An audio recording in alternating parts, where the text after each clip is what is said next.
kwa sababu hivi ninavyozungumza Wakenya wana huzuni mkubwa sana. Extra comments, and with your permission, members of the fourth estate, and because of the intensity of this statement, we would recommend that we do not have even supplementary questions, because I think you all need to chew this. We all need to chew. Your audience, which is the Kenyan people, we need also to chew exactly what we are going to issue today from the command center. Karibu sana, ndugu Rigathi. Thank you very much. This is a press statement by the United Alternative Government on the fuel scandal in our country, Kenya. Patriotic Kenyans, today we wish to draw the attention of Kenyans to one of the greatest fuel scandals in the history of independent Kenya. We have deliberately taken time to look into the oil scandal that has hit Kenya in the hope that the government of President William Ruto would be kind to the people of Kenya and save them from further agony. Little was it forgotten to us that Kenyans are on the and the entire energy value chain is completely a criminal enterprise under William Ruto. We wish to state as follows. On Thursday, the 2nd of April 2026, Kenyans were treated to dramatic arrests of former PA State Department of Petroleum, Mr. Mohammed Liban, Mr. Daniel Kipto, former DG EPRA, and Mr. Joe Sang, former MD, Kenya Pipeline Corporation. On 4th April 2026, a public statement made by William Ruto meant to hoodwink and fool the people of Kenya. He argued that oil cartels had been crushed to a halt. Further, he strongly stated as follows: that the international oil companies, IOCs, had not declared their inability to perform their obligations under contract. Yet we know that there was official communication requesting a contract review and price adjustment following the Middle East crisis. The other trio had resigned, yet they were forced to resign during the Easter weekend while still under police custody. That the three accused persons would be charged in a court of law for various offenses. The three international oil companies, IOCs, in the so-called G2G arrangements are Saudi Aramco, they supply diesel and super petrol; Abu Dhabi National Oil Company, ADNOC, they supply diesel and jet fuel; and Emirates National Oil Company, ENOC, they supply super petrol. These IOCs supply and distribute fuel through 6 hand-picked local oil marketing companies. But what was being hidden from the public was the real culprits of this scandal. The team leader of this oil scandal is William Ruto, Felix Koskei, and the abroad-based expert, the CS for Energy and Petroleum, Mr. Opio Wandai. And a local company, which is a nominee of the international oil companies, IOCs, awarded under the so-called G2G framework. While the crisis in the Middle East brought about the conflict of the USA and Iran, William Ruto saw a big business opportunity to fleece Kenyans, as he has always done. Kenyans will recall the Brazil maize scandal of 2009 when William Ruto was the Minister for Agriculture, and he was fired by the then Prime Minister, the late Right Honorable Raila Odinga. Truly, you can't change the character of a man. In the so-called G2G arrangement, Gulf Energy, William Ruto's proxy, via a letter dated 21st March 2026, addressed the then PA State Department of Petroleum, Mr. Liban Mohammed, confirmed their inability to supply fuel and triggered a delivery default. Note that Gulf Energy supplies 4 out of 6 or 67% of the monthly fuel cargoes, leaving the other 5 oil marketing companies to supply the balance of 20% or 2 cargoes imported under the so-called G2G framework. Since the IOCs in the so-called G2G framework agreement could not evacuate fuel through Strait of Hormuz and had communicated their inability to perform their contractual obligations, triggering a delivery default. The 3 government officers invoked relevant provisions of the Petroleum Importation Regulations 2023 and implemented a government directive issued by the National Security Council Committee via a letter dated 9th March 2026, reference number OP CAB 3/55A, to explore and implement strategies to diversify petroleum import sources beyond single region, reducing dependency and enhancing national energy security. As such, the above decision was implemented. On 18th March 2026, the State Department of Petroleum, a meeting of the Vessel Alignment Committee, which was chaired by one Joseph Wafula, was held to review the supply position and replenishment plan. The meeting was attended by 13 local oil marketing companies. During this meeting, it was recognized that there is a likely shortage or supply of petroleum products, and in accordance with Clause 21, Petroleum Import Regulations 2023, the 13 oil marketing companies were invited to submit an expression of interest for the emergency supply of contingency fuel stocks for delivery on or before 28th to 30th March 2026.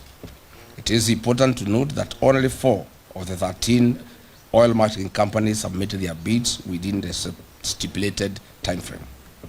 The awards for the supply of emergency contingency stocks was duly awarded to the 2 lowest technically compliant oil marketing board bidders, with the condition that the supply required a quality waiver from Kenya National Bureau of Standards, KEBS. Note, this was also in line with Clause 8.1 Petroleum Import Regulations 2023, an international best practice as seen in other countries who had relaxed fuel specifications following the effects of the Middle East crisis. Subsequently, via letter dated 28th March 2026, reference MITI/CS/Volume 1/Waiver Number 3, signed by Honorable Lee Kenyanjui, CS Minister of Investment, Trade and Industry, addressed to the Honorable P.O. Wandai, granted waiver for oxygenates, manganese, sulfur, and benzene parameters in the KSES 158/2025. The following companies were awarded, who are the 2 lowest bidders: 1 Petroleum and Oryx. These were contingency cargoes with delivery dates on or before 30th March 2026. Their supply position was to provide fuel cover for 2 weeks, thus ensuring product availability during the Easter holidays. But where is the mischief of the oil cartels? William Ruto was well appraised of all these processes and procedures. All the directives were issued by the National Security Council Committee, chaired by Head of Public Service Felix Koskei, Ruto's errand boy. After William Ruto got a brief that Gulf Energy's bid was knocked out on technical grounds and the competitors had gotten their letters of award, he issued clear instructions that Gulf Energy bids be affixed to the procurement process and awarded with immediate effect. Gulf Energy submitted their bids 3 days later, on 23rd March 2026, after the awards had been executed. Their delivery was for the 8th to 15th April 2026, which was 10 days past the preferred date range of 28th March to 2nd April 2026. The bid of Gulf Energy was rejected by the Vessel Alignment Committee, State Department of Petroleum. This being William Ruto's proxy company that supplies 80% of monthly cargoes, he exercised political power, characteristic of him, This is when the head started rolling. He knew that he had lost profit worth billions of shillings. Through remarkable architecture, conman attitude, William Ruto orchestrated a terrible propaganda that the fuel supplied was substandard despite the comprehensive compliance due process followed by the gallant then government officers. To date, the three arrested Kenyans, PS Liban, DG EPRA and MD Kenya Pipeline Company, have had no charges preferred on them. Why? They had no case to answer as they followed and applied the law strictly. The real culprits in this scandal are William Ruto and his broad-based expert, the Honorable Opiyo Wandayi. Concurrently and maliciously, on the night of 5th and 6th April 2026, as this drama was being executed, William Ruto dispatched a high-power delegation led by CS Wandayi, Acting CEO EPRA, Engineer Joseph Okech, and other senior government officials together with Gulf Energy to renegotiate new pricing with the international oil companies whose nominated agent is Gulf Energy, a proxy of William Ruto. These prices were negotiated in Dubai, and if you recall, that is why Opiyo Wandayi was not available when he was summoned by Parliament, as he was negotiating these prices in Dubai to take into consideration the profit of William Ruto in the new price structure. Kenyans now have to pay for the greed and business of William Ruto, not only on the pump, but across all sectors of the economy. Yesterday night, they increased prices of super petroleum by Kenya shillings 28.69 and diesel by Kenya shillings 40.3 per litre, a historic high since Kenya's independence. You recall 2 weeks ago I announced the price increase of 40 because I had information from the team that was negotiating in Dubai on behalf of William Ruto and his people. Following the April 14, 2026 price adjustment, Mr. William Ruto will earn a profit of Kenya shillings 5 per every litre consumed by the people of Kenya, or the equivalent of 2.5 billion Kenya shillings, from the 500 million litres to be supplied for the region's consumption. Since the inception of the so-called G2G agreement, Mr. William Ruto has earned a cool 30 billion shillings in profit from the supply of petroleum products to the region. During the COVID pandemic period and the onset of the Ukraine-Russian war, the then government of the day took measures to cushion the welfare of its citizens, whereas today the William Ruto regime has taken advantage of the Middle East crisis to load their profit on the local palm price to the detriment of Kenyan citizens. We have one question to ask William Ruto. The emergency contingency stocks were procured in accordance with the Petroleum Act 2019. They were done in accordance with the Petroleum Import Regulations 2023, the Open Tender Agreement Terms and Conditions 2023, and the Kenya Bureau of Standards waiver, and the Kenya National Security Council Committee resolutions issued on 9th March 2026. What crime have these three officers committed? Therefore, then, we demand as follows. Mr. William Ruto, leave being on top of the vehicles, as you have always done to lecture the people of Kenya. You must now make hard decisions for the future. Mr. William, this is the time Kenyans are demanding that you immediately stop living your dream and utopia and face reality and put Wanjiko first. Mr. William Ruto, you must immediately direct the Speaker of the National Assembly, you are sycophant, to convene a special sitting of Parliament within 7 days to address the following urgent issues, failure to which the united government shall call for national mass action. 1, to cancel the so-called government-to-government petroleum framework, as it involves hard-picked oil marketing companies that represent the William Ruto interests. In any case, the commercial frameworks between William Ruto and private international companies. We want to explain that this is not government-to-government. This is government companies in the Middle East. In normal circumstances, if it was government-to-government, these Middle East companies would be working either with the NOC or with the Kenya Pipeline Company, not private companies owned by William Ruto. So there is nothing like government to government deal. It is government to William Ruto, proxies and companies. We unequivocally demand for the immediate resignation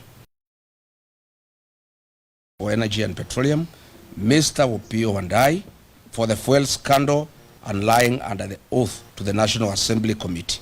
We also demand the resignation of Lee Kinyanjui for being complicit and being part of this scandal. We want to ask to suspend the implementation of the National Infrastructure Fund and use the proceeds collected from the sale of equity in Safaricom PLC and Kenya Pipeline Corporation to cushion wananchi from the adverse socio-economic effects of the April 2026 historic fuel price adjustment. On taxation relief to Kenyans, we demand the suspension of the road maintenance levy that was increased from 18 shillings to 25 shillings per every litre of fuel. We also demand the suspension of the affordable housing levy. We also demand the suspension of unwarranted NSSF deductions that are punitive and are used to finance President William Ruto's single-sourced infrastructure projects. We also demand that Parliament remove VAT on fuel products. We are saying on behalf of the people of Kenya that that is a reducible minimum.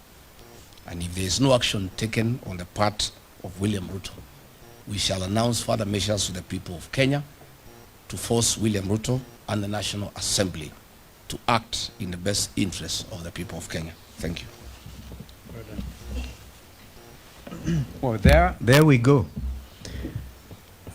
Tomorrow, I will be in the High Court at Milimani dealing with this other state capture matter of the sale of Safaricom shares to Vodacom, itself a foreign company. So although in our statement we have highlighted that whatever the proceeds out of that sale, I want to announce that that is contested and will be in court tomorrow. So we will now invite our brother JB Muturi to give some highlight, make some further comments, and after that we'll have brother Fred Matiang'i, and finally Eugene Wamalwa will make the final comments. JB. Thank you. I just want to state to William Ruto to ask his proxy, Moses Wetangula, to convene a special sitting.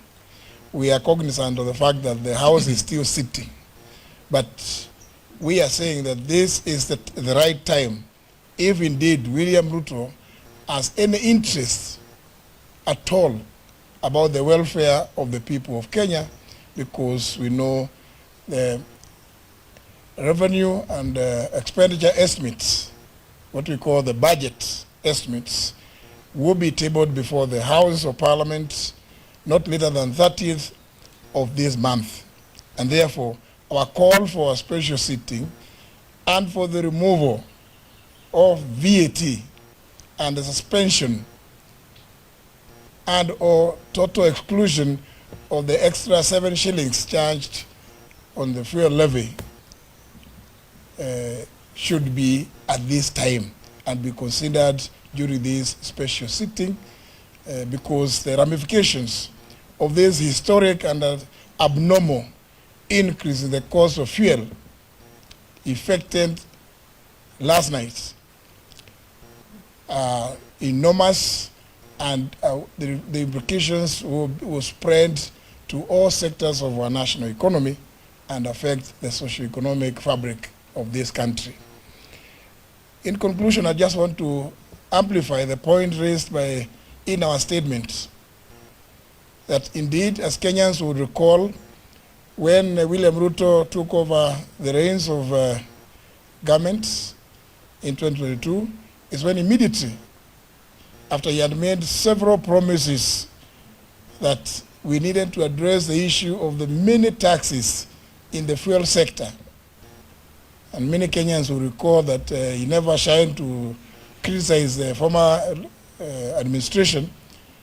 He said he offered that there will be a review of the many. In fact, in his own words, he put those levies at 15.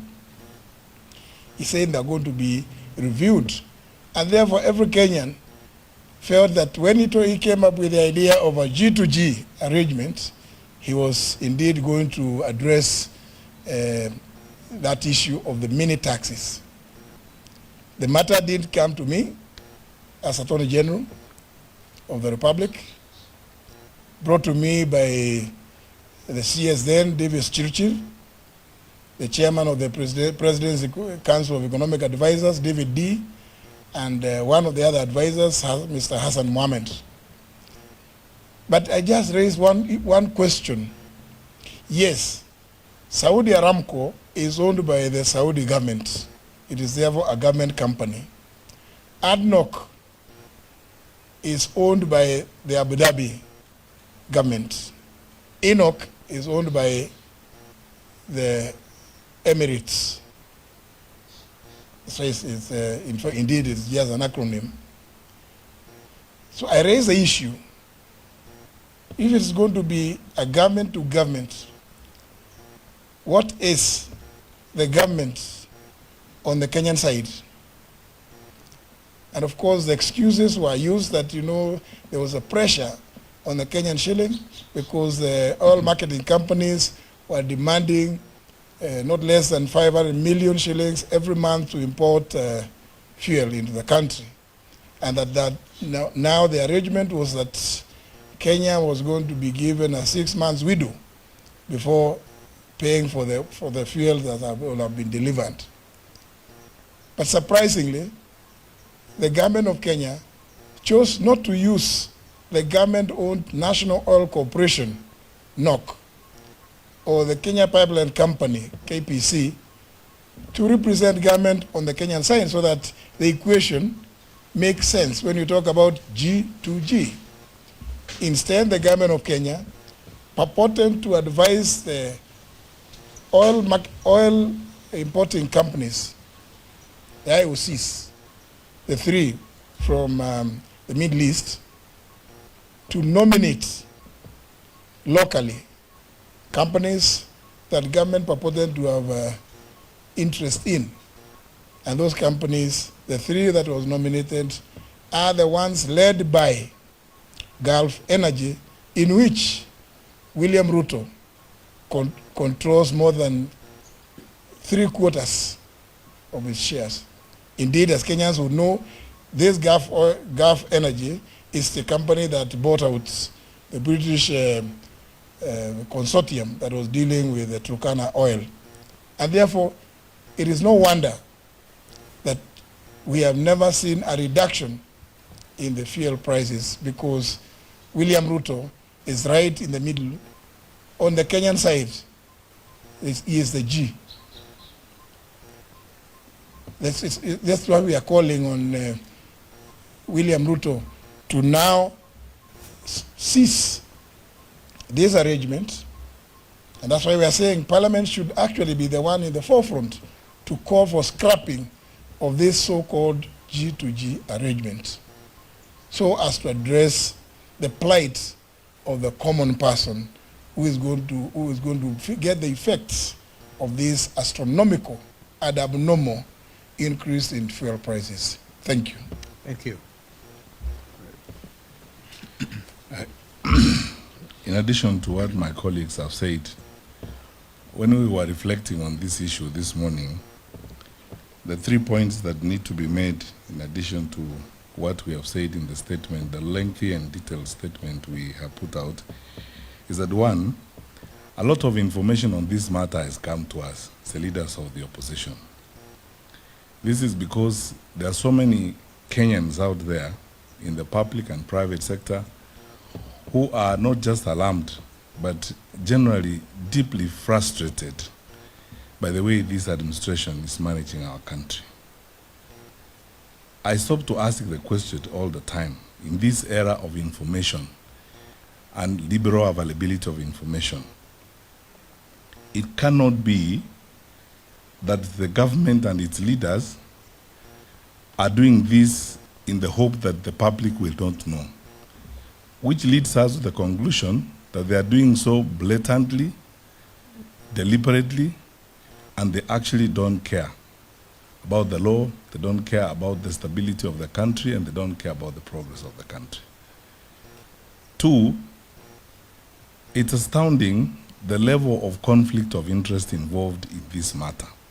When you read all the documents and all the information that has been brought to our attention, it's so abundantly clear that the president and head of state is not just an interested party in this matter, he is a practical key player in this whole matter.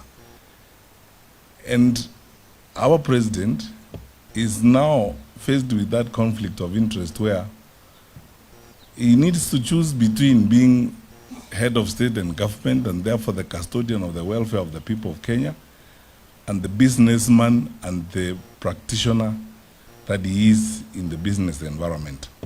Because for the private sector in this country, the leader of our nation is a predatory competitor, and he can't hold that position of competitor and regulator at the same time, because obviously you can see the resultant effect of it. It's untold pain and suffering of our people. Lastly, I hate to say this, I always hope I'm wrong on some of these things, because just 4 years ago, before we left the government, we warned the country about a number of these things. I was in the previous administration when we saw some of these things, and pointed out that these our friends do not have the capacity to be fair arbitrators and leaders of a great nation such as ours.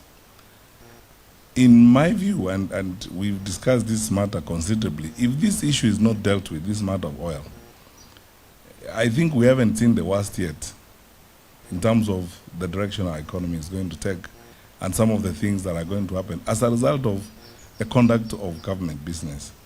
So when we say publicly that our country is going the wrong direction, we do so because we love our country, we are patriotic, we are responsible people, and we have a moral duty to point out to our fellow citizens when we think we are clearly entering a very dangerous zone in the affairs of our country. Our leaders need to make that painful decision. Are they going to be leaders, regulators, managers of the affairs of our country and therefore the custodians of our people's welfare? Or they are going to be private business people doing business?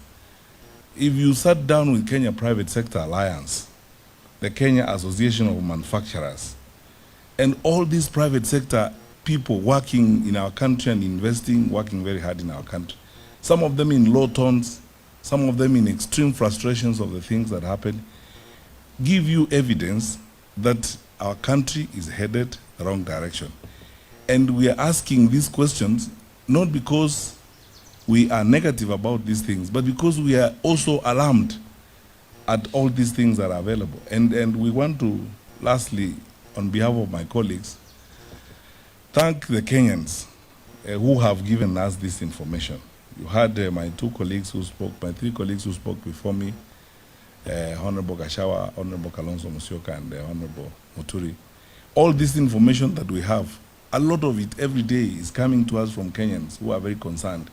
We thank them. We want them to know that we appreciate their forthrightness and their commitment, and we remain open. Please give us more information on this, because we have been taken through this oil business by government officers and public officers who are willing to share information, who are equally concerned and very, very frustrated by the way the affairs of our country are being run. We will work with them. My last point is to assure them that in us they have very worthwhile partners. We are also hopeful about our country, and we are asking them not to lose hope even as they find themselves in those circumstances. Help is on the way. We are turning the corner soon. We will turn the leaf soon, and we will continue with the business of building a country because we believe our beloved country, Kenya, is better. We are better than this. Thank you. Well done.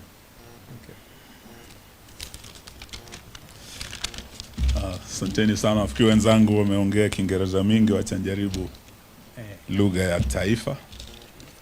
Na niseme ya kwamba Wakenya wenzangu, jana shirika la April limetangaza kuongezeka kwa bei ya mafuta. Kienda kwenye station yoyote kufika sasa, mafuta ya petroli yako zaidi ya shilingi 200 na vile vile ya diesel, na hili ni jambo litaumiza wananchi sana, haswa wakulima wengi ambao walikuwa bado wako mashambani. Diesel imekuwa bei ya juu sana, inamaanisha hata yule mkulima pale kwenye shamba, kuanzia leo mambo yatakuwa magumu. Hata wale walio katika uchukuzi, transport, diesel itapanda. Hata vijana wetu wa bodaboda, petroli itapanda.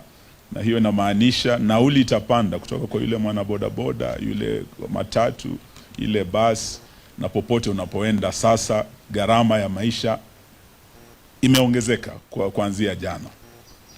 Na mara ya mwisho tukifikisha zaidi ya shilingi 200 bei ya mafuta ilikuwa wakati wa maandamano ya kwanza, wakati tulikuwa na finance bill ya kwanza ya serikali ya Kenya kwanza.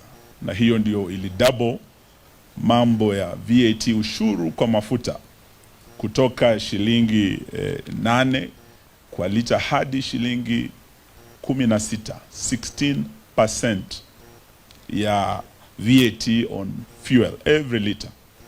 Hapo ndio ilifanya gharama ya maisha ikaongezeka sana, kukawa na maandamano. Na baada ya maandamano tukaulizwa twende kwa mazungumzo kule kwenye Bomas. Tuliongoza Mheshimiwa Kalonzo Musyoka kule kwenye Bomas, timu yetu ya Azimio. Na kati ya yale tuliambia serikali hii ni kwamba Bwana Zakayo, shukisha ushuru. Ushuru wa kwanza shukisha kwa mafuta. Pale Uhuru Kenyatta aliwacha kwa serikali, na ilikuwa kwa hiyo serikali na Mheshimiwa Matiang'i hapa, ilikuwa pressure nyingi sana VAT ipite 8%, lakini Uhuru Kenyatta alizuia, akasema ikipita hapo wananchi wataumia.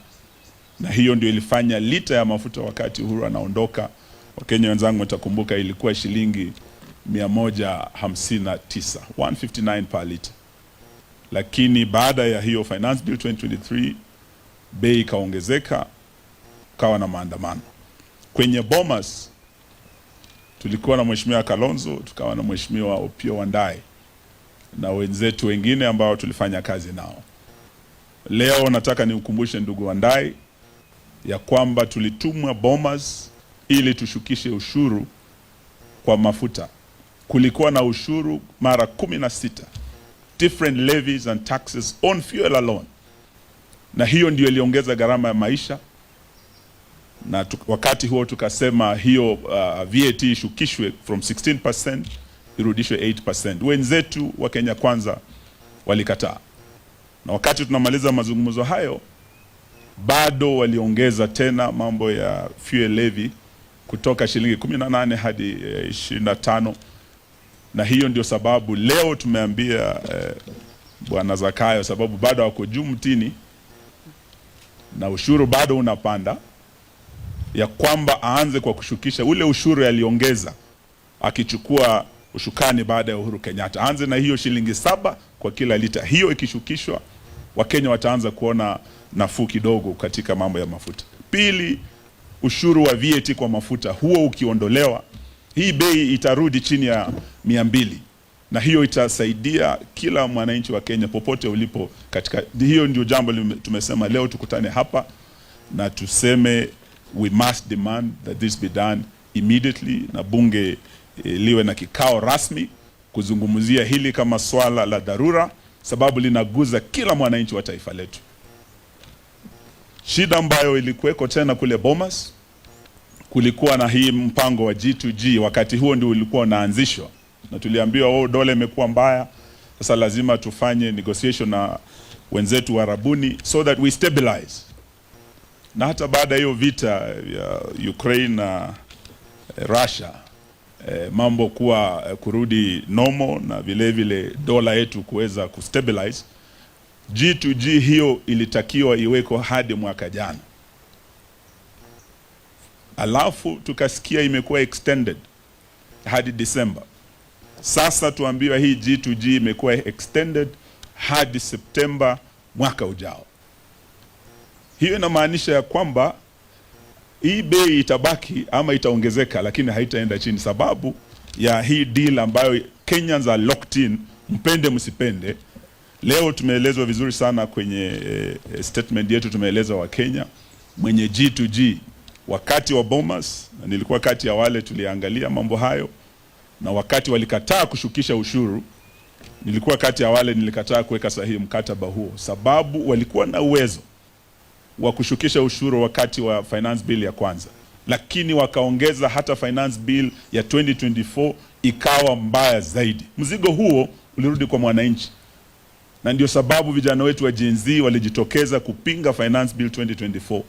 Kama tungefanya the right thing at Bomas in 2023, tutoe hiyo ushuru, tuachane na hii mpango wa G2G, vijana wetu wale walikufa 2023 75 hawangekufa.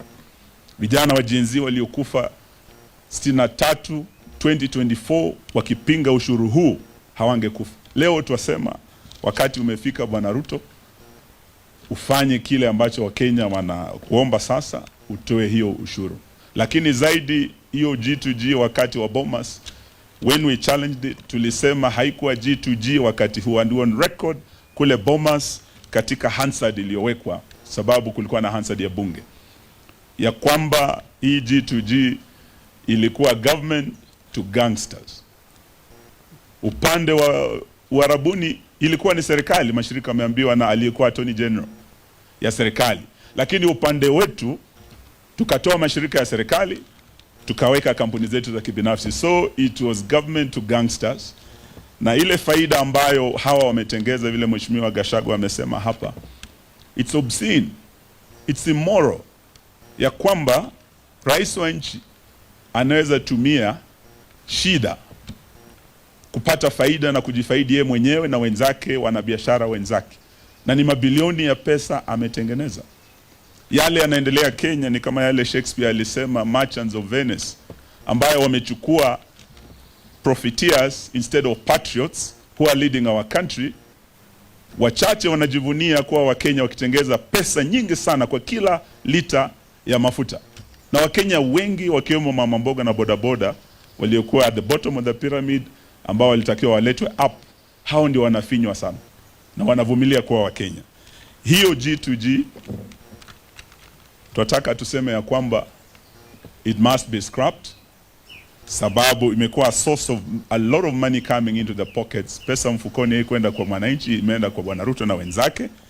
Na leo tunataka tuseme ya kwamba wakati umefika tuanze kujiuliza, je, tunaweza endelea kuwa na rais ambaye ni mwanabiashara, ambaye atumia ofisi yake kujifaidi mwenyewe na marafiki zake? Wakati amemaliza mwaka wa kwanza, orodha ya kwanza ambayo ilitoka, and this was global ranking of the most corrupt presidents of the world, aliorodheshwa kuwa nambari 2 nyuma ya Assad wa Syria. Mwaka jana wakati orodha imetoka ya kuangalia marais tajiri sana, amekuwa katika the first 11 of the richest presidents in the world, akiwemo na maoligarch kama Putin wa Russia. William Ruto ako kwa hiyo orodha. Na hiyo haitushangazi, sababu kama wewe ni rais mfisadi sana, mwanabiashara hodari, uko kwa sekta zote. Ukienda kwa sekta ya banking, ako kule, hii bank inaitwa Sidian. Ukienda upande wa mambo ya hoteli, hospitality, mahoteli ya Weston, hata kuna moja kule Masai Mara, the Carl Ritz Hotel, Ritz Carlton, Tumeelezwa katika mambo ya manufacturing, steel na rafiki yake Devki, chuma zote za affordable housing, simiti yote yako kwa manufacturing. Tukienda kwa sekta ya kawi sasa, ndio tunaguza G2G hii. Sio tu hiyo Gulf kampuni ile mnasikia Starbucks, he has interest there. Tukienda kwa mambo ya hospitali, kuna hospitali inaitwa Real na tuliona rafiki yake pale Nairobi West Hospital, he has interest there. Kwa mambo ya SHA, ni biashara vikubwa sana anafanya kule kwenye SHA, na katika sekta ya afya, katika sekta ya uchukuzi, starting na aviation, ndege zake sio tu helicopter ambazo anakodisha hata serikali, lakini hata ndege zake zenyewe zinakuwa hard na KQ. Ni mwanabiashara mkubwa sana hata angani, sio tu hapa chini ardhini katika Kenya. Ni jamaa wa majuu sana. Tukienda kwa elimu, anaanzisha university kule Eldoret, sisi sote tunajua. Is in direct competition na university ya Moi inaanguka, lakini yeye anaanzisha a world class university kule. Hata biashara ya matatu, he has not spared Kenyans. Ako kule, tunajua matatu zake. Hata ukiingia kwa mambo ya sukari, amechukua kampuni zote, Zoya, Sony, Muhoroni, Miwani, mashirika yote ya kiserikali, na ekari zaidi ya 1,100. Na marafiki zake wachache wa Hindi sasa wameshika sekta ya sukari mkononi mwao, na anaanzisha yake ya kibinafsi kule Kilgoris. Ukiuliza Wamasai wanatuonyesha hiyo factory inakuja ni ya Ruto, na kuna zingine ambazo anaendelea kufanya. Na tunajua ya kwamba hata kwenye mining tunamuona kule Murima Hills, tunamuona kule West Pokot kwa simiti, hata dhahabu kule Kakamega na kwingineko. Sasa tunauliza kama Wakenya, jamani, itakuwa vipi tuwe na rais ambaye ni mwanabiashara? Kule Venice kulikuwa na mabepari wa Venice, merchants of Venice, but now we have merchants of Kenya, led by none other than William Ruto. In fact, for me, I will tell my colleagues, we should not just be asking the PS to resign over this scandal as small fish. We should not just be asking Opiyo Wandayi, we should be asking William Ruto himself. You are conflicted, Mr. President. You are a merchant, you are a profiteer, you are not a patriot. And this goes on even in the region beyond our country. Your gold in the DRC and diamonds, the blood gold with Sudan, with the RSF. How much is enough for you, Mr. President? Thank you. Hey, sasa mmeasikia na waelewa kwa sababu gani nikasema jameni tutulize boli kwa maswali. Hata umesahau ndugu Eugene kwa upande wa media vile vile. Wenyewe you haven't been spared. Kwa hivyo mfanyabiashara huyu sugu huyu, uongozi afanane nao. Kwa hivyo swala hilo ni la Wakenya na sisi zote. So we want to say this is very painful, extremely painful. By his own admission, William Ruto has said he's a businessman. When he was saying sijui ng'ombe ya Eugene inakufa inakupe, akasema kuna ng'ombe safi sana kwa upande wa kilimo. Ni vizuri kuwa champion na hiyo, lakini uongozi wa nchi nao unahitaji patriotism. So we are at a crossroads, and we'll do the best we can together with the Kenyan population. We're not going to leave you alone. We will put your best interests ahead of us. Kwa hivyo, let's keep hope alive. Asanteni sana. Thank you. Thank you.